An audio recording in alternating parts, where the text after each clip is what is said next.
Okay, so this question is again a bit similar to the earlier one, okay, with a similar kind of layout. So all these are actually past year paper questions, okay.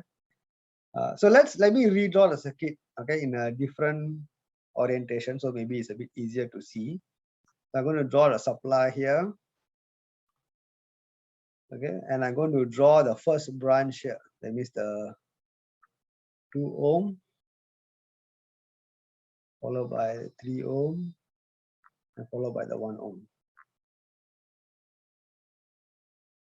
Okay, now if you look at this, you have another branch in parallel as well, which is the X. Okay, and then the 4 and 6. 4 and 6. So these are the two branches in parallel. Okay, so let me label them so we can see this is your point C.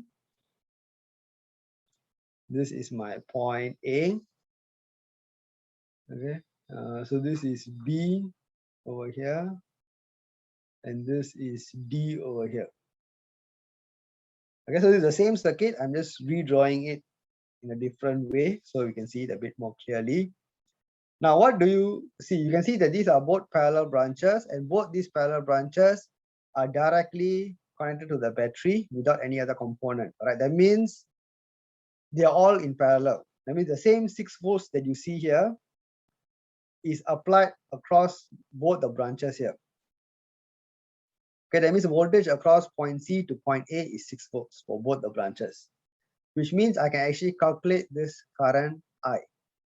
Okay, I will be 6 over 6. Okay, 2 plus 3 plus 1. It should be 1 ampere. Okay, why? Because they are all parallel. Right? All the 3 branches are parallel to each other. That means the same 6 volts appears across the first resistive branch and the second resistive branch. Okay, so with that, I can calculate the current to be 1 ampere.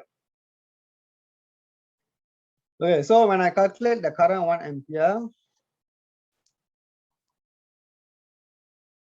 let me look at the question again.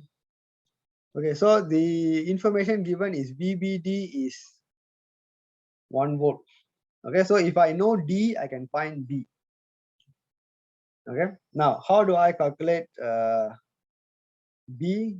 You already know the current, correct? So since the current is 1 ampere, so we know that I have a voltage drop of 2 volts here, and across here to here, I have a voltage drop of 4 volts in total. Okay, that means the voltage at point D, okay, the voltage at point D is equals to 4 volts. Okay, with respect to your ground over here. This is your ground, correct? Your negative or your power supply. So VD is 4 volt with respect to ground. Okay, and since we are given that VBD is 1 volt, okay, that means if I measure the difference between B and D, I will get 1 volt. That means B is 1 volt higher than D. Okay, so this implies that VB is equals to VD plus 1 volt, which will be 5 volt. So this will be 5 volts over here. Okay, so this point here is 5 volt. This point here is 4 volts.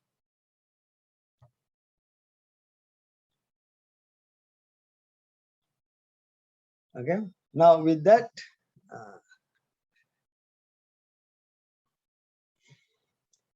we can find the current through this branch over here. So the current flowing here, okay, from this, if you apply Ohm's law here, I is V by R, which is 5 over 10, which is 0.5 ampere. Okay, the voltage drop across the resistance from point B to ground is 5 volts, and the total resistance is 10 ohm, correct? So by Ohm's law, you can take V by R, so you get 0.5 ampere. So if 0.5 ampere flows from B down, is the same 0.5 ampere that is also flowing here. correct, through the X resistor. So from there you can calculate X to be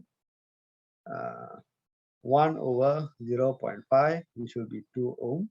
Why 1? Because if 5 volts is already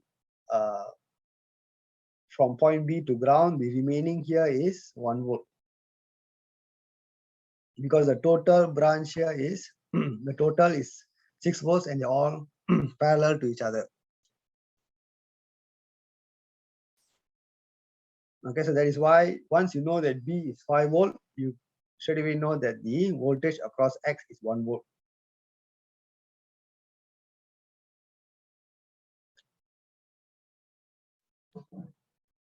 Okay, so again, it is, you can see it's not very difficult in a sense that as long as you apply the same principles correctly, okay, the Ohm's law, the KVL, your KCL, your notes, okay, you analyze the circuit step by step, you can derive at the answer.